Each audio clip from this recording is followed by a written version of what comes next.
समय का महत्व। एक गरीब व्यक्ति कठिन परिश्रम के साथ एक अनाज की पोटली सिर पर रख झूमता जा रहा था।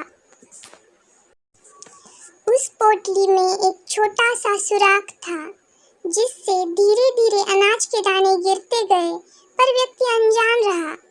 लगभग बोरी खाली हुई तो उसका ध्यान गया। देखा तो पीछे दूर तक उसके मेहनत से कमाए दाने फैले पड़े थे। कुछ नजर आ रहे थे, कुछ धूल में सन दिखाई भी नहीं दे रहे थे। उसने गहरे दुख व ललक भरी दृष्टि उन दानों पर डाली, पर पछतावा ही उसके हाथ बचा। अंदर से एक ही भाव उठा कि काश मैं इन दानों को फिर से पा सकता। वास्तव में यही स्थिति व्यक्ति की होती है। समय हाथ से निकल जाने पर व्यक्ति निश्चित ही पोटली से बिखरे उन दानों को फिर नहीं पा सकता।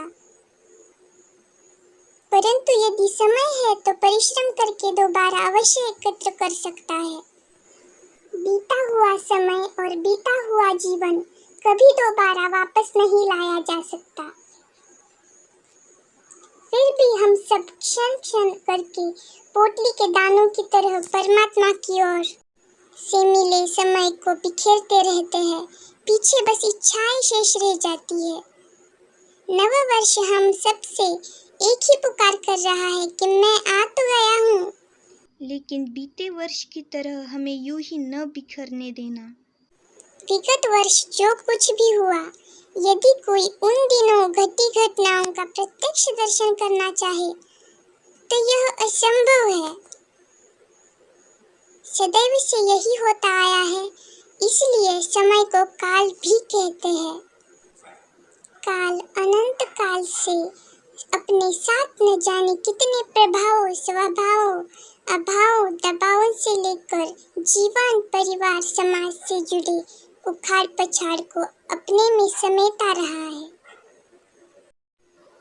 आगे भी समाता जाएगा, लेकिन समझदार लोग मिले अनुभवों के सहारे आने वाले समय के उपयोग का तरीका निकालकर सुखमय भविष्य की ओर फिर से बढ़ चलेंगे।